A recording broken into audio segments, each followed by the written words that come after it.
In today's video, I'm going to teach you how to add a button on Wix. By the end, you'll know exactly how to place a button on your page and fine-tune the way it looks and behaves, all within the Wix editor.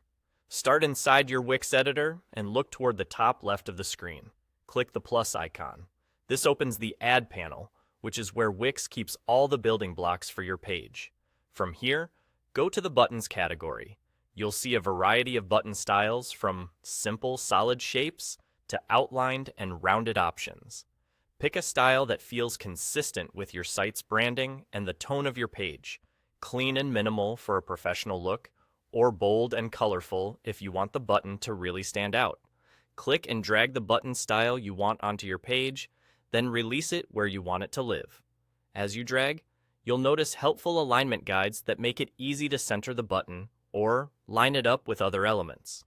Take a moment to place it with intention. Give it enough breathing room so it's clear and clickable, and make sure it contrasts well with the background so visitors can't miss it. Once your button is placed, click on it to open the inspector pane on the right. This is where you edit its design and functionality.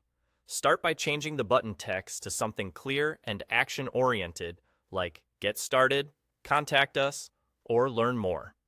A descriptive label helps visitors understand exactly what will happen when they click. Next, set the button's link so it does what you need. You can connect it to a page on your site, a specific section, an anchor, or even a file.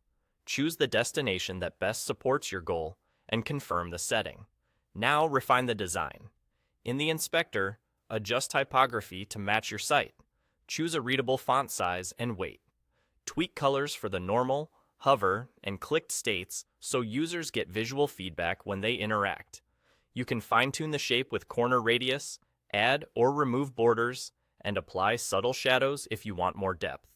Make sure the button is large enough to tap comfortably and that the text remains legible against the background. If your brand uses specific color values, enter those to keep everything consistent. That's all there is to it. You click the plus icon, went to Buttons, dragged your preferred style onto the page, and then refined its design and functionality in the inspector on the right. Your button is ready to guide visitors exactly where you want them to go.